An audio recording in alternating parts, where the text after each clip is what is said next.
அனைவருக்கும் வணக்கம். கைலாய மானசரோவர் பயணத்தில் எங்கள் அனுபவத்தை உங்களுடன் நாங்கள் பகிர்ந்து கொள்ள இருக்கிறோம். இந்த வீடியோவை ஸ்கிப் பண்ணாமல் பாருங்கள். எல்லா இடத்துலையுமே வந்துட்டு ஒவ்வொரு இடத்துலையும் நாங்கள் என்னென்ன பாதிப்புகள் எங்களுக்கு வந்துச்சு, என்னென்ன கஷ்ட நஷ்டங்கள் எல்லாத்தையும் நாங்கள் எப்படி சமாளித்து போயிட்டு வந்தோன்றதை பற்றி தான் அந்த வீடியோ ஃபுல்லாக சொல்லியிருக்கோம். அதனால் வீடியோவை தொடர்ந்து பாருங்கள். இது எங்களுக்கு முதல் விமான பயணம். நாங்கள் வந்துட்டு இது முக்கியமாக உல்லாச பயணம் கிடையாதுங்க, முழுக்க முழுக்க ஆன்மீக பயணம். நம்ம உயிரையே பணயம் வச்சு போயிட்டு வர பயணங்க. இது வந்துட்டு ரொம்ப ரொம்ப கடினமான பயணம். இது வந்துட்டு அவனுடைய அருள், சிவனுடைய அருள் முக்கியமாக இருந்தால் மட்டும்தான் இந்த பயணத்தை வந்து முழுசாக நம்மளால் முழுமையாக சென்றடைஞ்சு பார்த்துட்டு வர முடியும். எங்களுக்கு எல்லா விதத்துலையுமே குடுப்பனம் இருந்ததுங்க. நாங்கள் முதல்ல சென்னை விமான நிலையத்திலேருந்து புறப்பட்டு போனாங்க. முதல் விமான பயணம்ன்றதுனால எனக்கு ரொம்ப எக்ஸைட்மெண்ட்டாக இருந்தது. அவர் ஏற்கனவே ஒரு தடவை போயிருக்காரு, ஆனால் எனக்கு இதுதான் முதல் விமான பயணம்.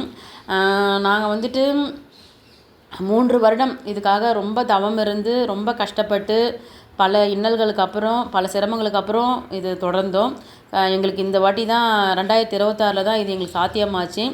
நாங்கள் போகிற வழியில் இந்த விமானத்துலேருந்து இந்த மேகக்கூட்டங்கள்லாம் பார்த்துட்டு ரொம்ப ரசிச்சுட்டு ரொம்ப புதுசாக இருந்ததுங்க. எனக்கு வந்துட்டு ரொம்ப நான் என்ஜாய் பண்ணேன்.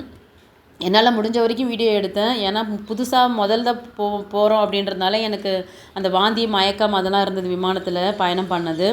அதுலேயும் வந்துட்டு என்னால் முடிஞ்ச வரைக்கும் நான் வீடியோ கவர் பண்ணியிருக்கேன், எல்லாருக்கும் சொல்லணுமே அப்படின்ட்டு. எதையுமே வந்துட்டு மேலோட்டமாக பார்க்கும்போது நல்லா தாங்க இருக்கும். அதில் போய் அந்த இடத்துல அனுபவிக்கும் போது நிறைய பேர் கஷ்ட நஷ்டத்தை சொல்ல மாட்டாங்க. ஆனால் நான் இந்த வீடியோவில் எல்லாத்தையுமே நான் எல்லாத்தையும் சொல்கிறேன். அதனால் தொடர்ந்து பாருங்கள். இது லக்னோ ஏர்போர்ட்டுங்க. சென்னையிலேருந்து லக்னோ ஏர்போர்ட்டுக்கு வந்தோம். அங்கேருந்து ஒரு 5 மணி நேரம் ட்ராவல் பண்ணி சித்தார்த்தா ஹோட்டலுக்கு கூட்டிகிட்டு போனாங்க. 3 ஸ்டார் ஹோட்டல் சொன்னாங்க. அங்கே கொஞ்சம் நேரம் ஓய்வு எடுத்தாங்க. ஓய்வு எடுத்துகிட்டு நைட்டு வந்து இரவு உணவை முடிச்சுட்டு ஒரு மீட்டிங் அரேஞ்ச் பண்ணியிருந்தாங்க. அதில் எங்களுக்கு எல்லா இன்ஸ்ட்ரக்ஷனும் கொடுத்தாங்க. அடுத்த நாள் காலையில் எழுந்திரிச்சு நேபாள்கஞ்ச் ஏர்போர்ட் போயிட்டு நேபாள்கஞ்சிலேருந்து ஒரு குட்டி விமானம் மூலயமா ஒரு 16 பேர் மட்டுமே பயணம் செய்யக்கூடிய ஒரு குட்டி விமானம் மூலயமா வந்துட்டு நாங்கள் நேபாள்கஞ்சிலேருந்து பயணம் செஞ்சு சிமிகோட்ன்ற ஊருக்கு போனாங்க. இது வந்துட்டு குட்டி விமானம். ஏற்கனவே ஃபஸ்ட்டு வந்தது பெரிய விமானம், அடுத்தது குட்டி விமானம். ரொம்ப புதுசாக இருந்தது இந்த அனுபவம். வந்துட்டு விமானம் வந்துட்டு பக்கத்துலேயே நம்ம தரையை இறங்குறது, தரையிலேருந்து மேலே ஏறுறது, அதெல்லாம் பார்க்க ரொம்ப ரொம்ப நல்லா இருந்ததுங்க. ஏன்னா நம்ம முதல் தடவை போகிறதுனால ரொம்ப எங்களுக்கு எக்ஸைட்மெண்ட்டாக இருந்தது. சிமிகோட் விமான நிலையத்தில் போய் சேர்ந்தது தான் சிமிகோட் விமான நிலையம். சிமிகோட்டுன்றது ரொம்ப குட்டி ஊருங்க, பெருசாக நிறையா ஒரு டெவலப்மெண்ட்டே கிடையாது. மிஞ்சி போனால் ஒரு 1000 குடும்பம் கூட இருக்க மாட்டாங்கன்னு நினைக்கிறேன், அவ்வளோதான். ரொம்ப ரொம்ப எல்லாமே வசதி வாய்ப்புகள் கம்மி. எல்லாமே இந்த கற்களை பாறாங்கற்களை உடச்சி தான் அவங்க எல்லாமே வீடெல்லாம் கட்டியிருக்காங்க. எல்லா ஆஃபீஸ் எல்லாமே அந்த மாதிரி தான் இருந்தது. அவங்க சிமெண்ட்டுக்கு பதிலாக வேறு ஏதோ ஒரு கலவை மாதிரி சுண்ணாம்பு மாதிரி குழச்சி தான் அந்த வீடையே கட்டுறாங்க. நாங்கள் அதெல்லாம் பார்த்துட்டு இருந்தோம். அங்கே போய்ட்டு சிமிகோட்டில் போய்ட்டு இறங்கிட்டு எங்களுக்கு விசா கிடைக்கல அப்படின்றதால அங்கேயே ஒரு நாள் ஸ்டே போட்டாங்க. சிமிகோட்லேயே போய்ட்டு ஒரு குட்டி ஹோட்டலில் போய்ட்டு நாங்கள் தங்கணும். ஒரு ஹோட்டல் காட்டேஜ் என்ன ஒன்றாலும் சொல்லலாம். போன உடனே நம்மளுக்கு துண்டுலாம் போட்டு வரவேற்றாங்கங்க. இந்த மஞ்சள் கலர் துண்டு வெள்ளை கலர் துண்டுலாம் போட்டு வரவேற்பெலாம் பலமாக தான் இருந்தது.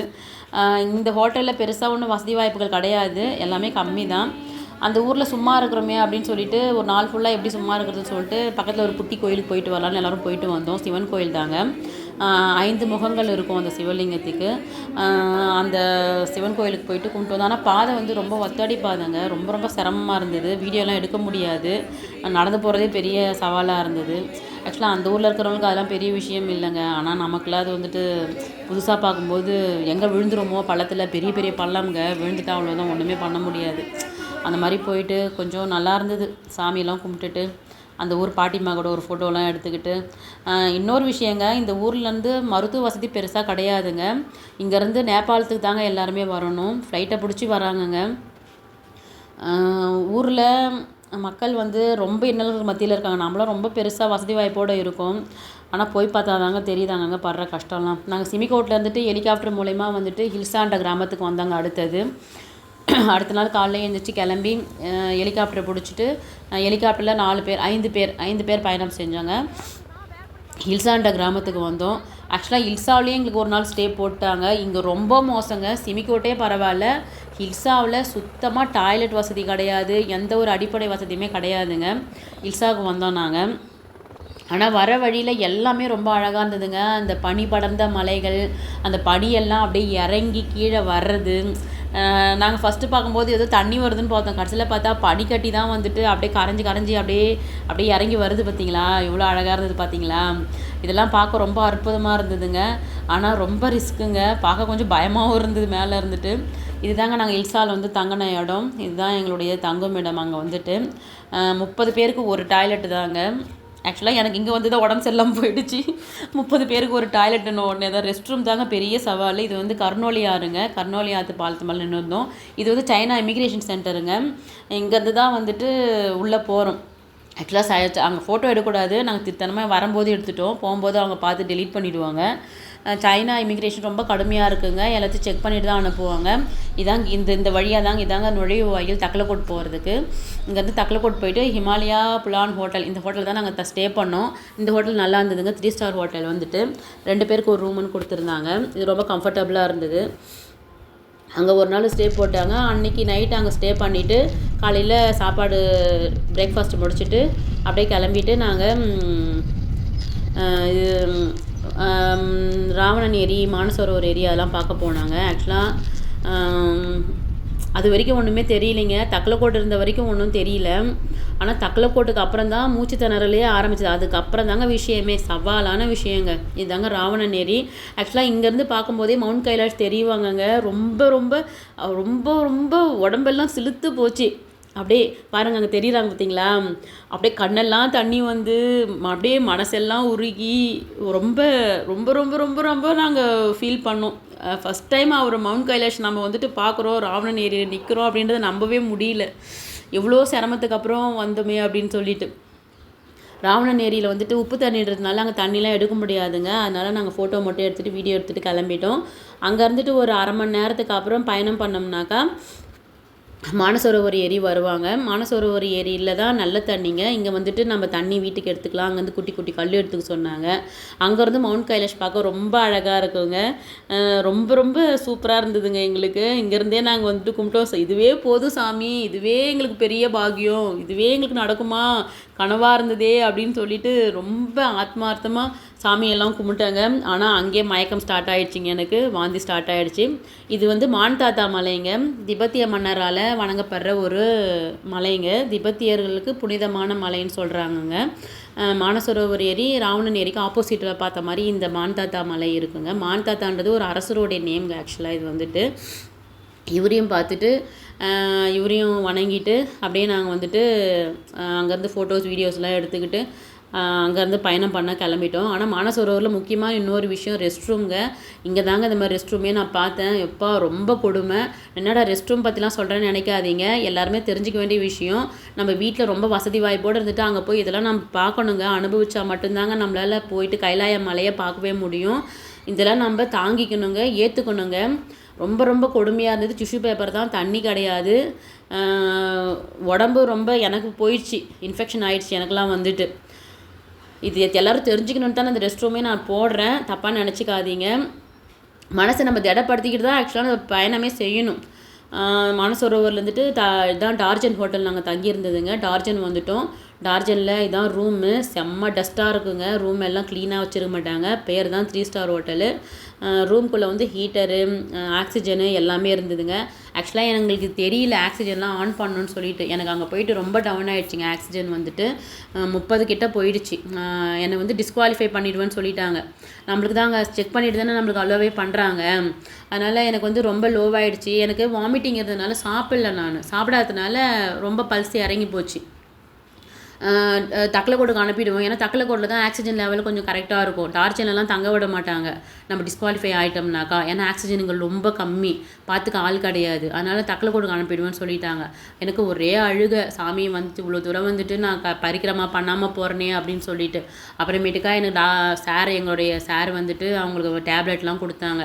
டேப்லெட்லாம் கொடுத்து சாப்பிடலாம் வச்சு அப்புறம் பார்த்தாங்க ஒரு 70 வரைக்கும் வந்தது. ஓரளவுக்கு ஸ்டேபிளாக இருந்துச்சு.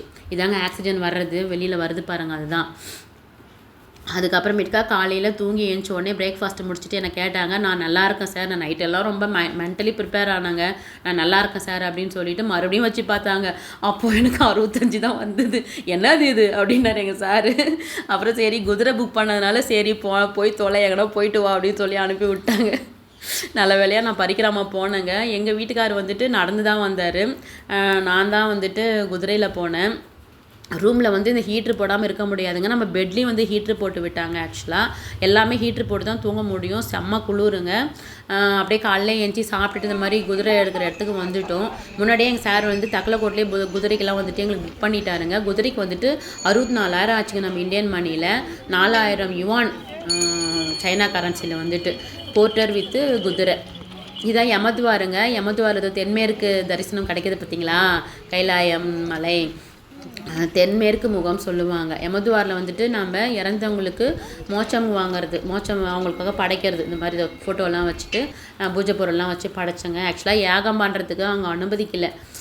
மிலிட்ரிக்காரங்க வந்து பர்மிஷன் கொடுக்கல. அதனால் நாங்கள் ஃபோட்டோலாம் மட்டும் வச்சுட்டு கும்பிட்டுட்டோம். விளக்கும் ஏற்ற முடியலைங்க அந்த காற்றுல. அங்கே காற்றுக்கு காற்று, குளிருக்கு குளிர், வெயிலுக்கு வெயில். அப்பா ஒன்றும் சொல்கிறதுக்கிற மாதிரி இல்லைங்க.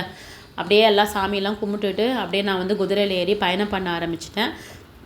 எங்கள் வீட்டுக்காரரும் நடந்து வர ஆரம்பிச்சிட்டாருங்க. அங்கே குதிரைக்காரங்க வந்துட்டு தண்ணி குடிக்கணும் குதிரைன்னு சொல்லிட்டு ஒரு இடத்துல நிறுத்தினாங்க. அங்கே தான் இறங்கி எப்பா குதிரையில் உட்காந்து வீடியோ ஃபோட்டோ எதுவுமே எடுக்க முடியாதுங்க. குதிரை டொக்குன்னு போகிறதுல நமக்கு இப்படி அப்படியே பேலன்ஸ் முடியலைங்க. குதிரையே கெட்டியமாக பிடிச்சிட்டு போகிற மாதிரி இருந்ததுங்க. இதெல்லாம் வந்துட்டு என்னன்னு தெரியல. ஆனால் வந்துட்டு பார்வதி பேலஸு, லக்ஷ்மி பேலஸ், சரஸ்வதி பேலஸ்ன்னு சொல்கிறாங்க. இந்த மலைகளெல்லாம் வந்துட்டு நம்மளுக்கு கரெக்டாக ஒன்றும் பெருசாக தெரியலங்க. ஆனால் குதிரையும் ரொம்ப நல்லவங்கங்க. ரொம்ப ரொம்ப ரொம்ப நல்லா பார்த்துக்கிட்டாங்க என்னை வந்துட்டு. பத்திரமா கூட்டிகிட்டு போயிட்டு இறக்கி ஏற்றுறதுலேருந்து ரொம்ப அன்பாக பொறுப்பாக வாங்கின காசுக்கு நல்லா பார்த்துக்கிட்டாங்க. அதெல்லாம் எதுவும் தப்பு சொல்ல முடியாதுங்க. என்ன அவங்க பேசுகிற லாங்குவேஜ் தான் நம்மளுக்கு புரியாது. அவங்க சைனீஸில் பேசுவாங்க, நம்ம தமிழில் பேசுவோம். பே பே பெ பெ பே தான் எல்லாம் சைன் லாங்குவேஜ் தான். இவர் தான் என்னை கூப்பிட்டு வந்த குதிரைங்க. குதிரைக்காரர் இன்னொரு இடத்துல இருக்காரு, இவர் வேறு குதிரைக்காரரு. அந்த குதிரை கூட ரொம்ப பாசமாக இருந்ததுங்க. அங்கே தான் இறங்கி என்னால் வீடியோ கொஞ்சம் எடுக்க முடிஞ்சது. இது எல்லாத்தையுமே நாங்களாம் வந்து குதிரையில் போகிறோம், நடந்து போகிறோம். ஆனால் அங்கே இருக்கிற திபெத்தியர்கள்லாம் எப்படின்னா அப்படியே கீழே விழுந்து கும்பிட்டுட்டு போனாங்கங்க. என்னால் அது வீடியோ எடுக்க முடியல. அப்படியே கீழே விழுந்து அவங்க வந்து 21 நாள் 27 நாள் அந்த மாதிரி போவாங்களாம். நாங்கள் குதிரையிலே வந்துட்டு இங்கே வந்துட்டோங்க. சரண்ஸ்பாஷ் திராபுக் மலை. திராபுக் இது வந்து ஸ்டேயிங் பிளேஸு. இது வழியாக போனோம்னா சரண்ஸ்பாஷுங்க. கிட்ட கைலாய மலையை போய் தொடலாம். ஆனால் எங்களால் சுத்தமாக முடியலைங்க. எனக்கு ஆக்சிஜன் லெவல் ரொம்ப லோவாகிடுச்சு. ஆக்சுவலாக திராபுக் கிட்ட வரும்போது என்ன ஆச்சுன்னா குதிரையிலேருந்து 2-3 வாட்டி நான் மயக்கம் போட்டு விட பார்த்தேங்க. அது வந்து நம்ம மதியம் மயக்குதுங்க அந்த இடம் வந்துட்டு. எல்லாருமே சொன்னாங்க, என் கூட வந்தவங்களாம் தூக்கம் வந்ததுன்னு சொன்னாங்க அவங்களாம் வந்துட்டு. ஆனால் தூக்கம் கிடையாதுங்க. அந்த இடத்துல எதுமோ ஒன்று நடக்குதுங்க. நான் உணர்ந்தேன். எங்கள் கூட வந்து ஒரு பாட்டிமா, பொன்னம்மாள்ன்ற பாட்டிமா தூங்கியே போயிட்டாங்கன்னு சொன்னாங்க. நான் நல்லா நிதானமாக தூங்கி ஏஞ்சி வந்தம்மா அப்படின்னாங்க அந்த பாட்டிம்மா. அவங்க வயசானவங்க நடந்து வந்தாங்கங்க. எனக்கு முடக்குவாதம்லாம் இருந்ததுங்களா. முடக்குவாதம், டிஸ்க் பல்ஜி அதெல்லாம் இருந்ததுனால எனக்கு உடம்பு தாங்கலை. சுவாச பிரச்சனை, வீட்டிலே வேறு மூச்சு திணறுமா. அங்கே போயிட்டு அந்த ஆக்சிஜன் கம்மியாக இருக்கிற இடத்துல அந்த குளூரில் என்னால் சுத்தமாக சமாளிக்கவே முடியல. ஆண்டவன் அருளுங்க. கண்டிப்பாக நான் அவ்வளோ தூரம் வந்தது கடவுளோட அருளால் தாங்க. அந்த கைலாயநாதரே கூப்பிட்டதுனால தான் நாங்கள் வந்து அந்த இடத்த பார்க்க முடிஞ்சதுங்க. நல்லபடியாக முதல் நாள் பரிக்கிராமாவும் முடித்தோங்க நாங்கள். அதுவும் நாங்கள் இருந்த ரூம் வந்துட்டு கைலாய மலையை பார்த்துட்டு இருக்கிற மாதிரியே, கைலாயநாதர் என்னை பார்த்துட்டு இருக்கிற மாதிரியே இருந்ததுங்க. அன்றைக்கி ஹோல் நைட்டு ஒரு நாள் ஃபுல்லாக அவருடைய பார்வையிலேயே நாங்கள் இருந்தோங்க. நான், எங்கள் வீட்டுக்காரரு, பொன்னம்மாள் பாட்டி, நாங்கள் 3 பேரும் அப்படி ஒரு குடுப்பம் நாங்கள் எங்களுக்கு.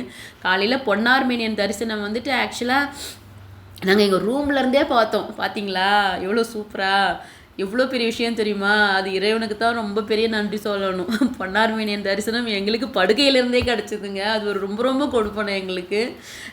ரொம்ப அற்புதமாக இருந்தது. காலையில் தூங்கி எழுந்திரிச்சு ஆக்சுவலாக ரொம்ப லோவாக போயிடுச்சு. எனக்கு சாப்பிடாமல் இருந்துட்டு கண்ணே தெரியல. அதுக்கப்புறம் டேட்ஸ்லாம் கொஞ்சம் சாப்பிட்டுட்டு அதுக்கப்புறம் பொன்னார்மேனியன் தரிசனம் நான் தான் ஃபஸ்ட்டு பார்த்தேன். ஏங்க அண்ணன் எங்கள் வீட்டுக்காரர் ஏஞ்சி பார்த்துட்டு ஒரு கும்பிடு போட்டு அவர் படுத்துட்டாரு. பொன்னம்மா பாட்டி தலையே தூக்க முடியல. அவங்க ஃபோட்டோ எடுத்துக்குமா அவங்களும் பார்த்துட்டு படுத்துட்டாங்க. நான் தாங்க ஃபுல்லாக முதல்ல ஒளி விழுந்ததுலேருந்து அது ஃபுல்லாக இறங்கி அது முடிகிற வரைக்கும் பார்த்தேங்க. நான் தான். என்னாலையும் ரொம்ப நேரம் வீடியோ கவர் பண்ண முடியல. என்னால் முடிஞ்ச வரைக்கும் கவர் பண்ணேன். நான் பார்த்ததே எல்லோரும் பார்க்கணுன்னு சொல்லிட்டு எவ்வளோ ஒரு அற்புதம்! இந்த இந்த ஒரு விஷயத்துக்காக தாங்க இவ்வளோ பாக்கியம், எவ்வளோ இவ்வளோ கஷ்டப்பட்டு, எவ்வளோ சிரமத்துக்கு அப்பால இது எங்களுக்கு கிடச்சது தெரியுங்களா? இது வந்து எங்கள் வீட்டுக்காரரு கொடி கட்டினாருங்க இந்த இடத்துல வந்துட்டு தான் வந்துட்டு பட்டு துணியில் வந்துட்டு மஞ்சள் எழுதியிருக்கேன் பார்த்தீங்களா? மஞ்சள் பட்டு துணியில் சிகப்பு கலர் மார்க்கரால் வந்துட்டு எழுதி நம்ம குடும்பத்தில் இருக்கிறவங்க, நம்மளுக்கு முக்கியமானவங்க, நமக்கு வேண்டப்பட்டவங்க எல்லார் பேரையும் எழுதி அங்கே கட்டினா வந்துட்டு எல்லாருக்கும் நல்லதுன்னு சொல்லி சொன்னாங்கங்க. நாங்கள் அதையும் கட்டணும். அதுக்கப்புறம் நாள் பரிக்கிரமாவே என்னால் முடியல, டிஸ்குவாலிஃபை ஆகிட்டேன்னா நான். அதோடவே 2ஆம் நாள் என்ன அனுப்பல, ஆக்சிஜன் ரொம்ப லோவாக இருக்குன்னு சொல்லிட்டு. எங்கள் வீட்டுக்காரர் நடந்து போன டயர்ட்னால 2ஆம் நாள் அவர் வந்து கண்டினியூ பண்ணல. யாருமே எங்கள் குரூப்பில் கண்டினியூ பண்ணல. நாங்கள் எல்லாருமே ரூமுக்கு வந்துவிட்டோம். அடுத்த நாளே வந்துட்டு குதிரையில் வரலைங்க, நாங்கள் ஜீப் வச்சே வந்துவிட்டோம். அதுக்கு வந்து 800 யுவான் கேட்டாங்க. போனால் போது, காசு போனால் போதுன்னு கொடுத்து வந்து ரூமில் வந்து விழுந்துட்டோம். மூச்சு தான் ரொம்ப கஷ்டமாக இருந்தது. இதுதான் ஆக்சிஜன் சிலிண்டருங்க. நம்மளுக்கு தக்கலக்கோட்டிலே கொடுத்துருவாங்க. ஆக்சுவலாக நம்ம முன்னாடியே நம்ம எல்லாம் பணம்லாம் கட்டியிருக்கோம்ல, நம்ம ஏஜென்சியே நம்மளுக்கு கொடுத்துருவாங்க. அந்த ஆக்சிஜன் சிலிண்டர் தான் மூக்கில் அடித்து ஏதோ கொஞ்சம் மூச்சு விடுறதுக்கு பரவாயில்ல மாதிரி இருந்தது. அதுதான் காப்பாற்றிட்டே வந்தது. என் புருஷனுக்கு அவ்வளோ தேவைப்படலை, அவருக்கு கொஞ்சம் தான் தேவைப்பட்டுது. ஆனால் எனக்கு தாங்க முடியல, நான் ரொம்ப சிக்காயிட்டேன். எனக்கு வந்துட்டு மூஞ்செல்லாம் ஃபேஸ் எல்லாம் ஒரு மாதிரி ஆகிடுச்சி. அந்த மாய்ஸ்சரைசர் க்ரீம்லாம் போட்டு போட்டு போட்டு அப்படியே முகத்தை எல்லாம் ஈரமாகவே வச்சிருந்தோம் அப்படியே.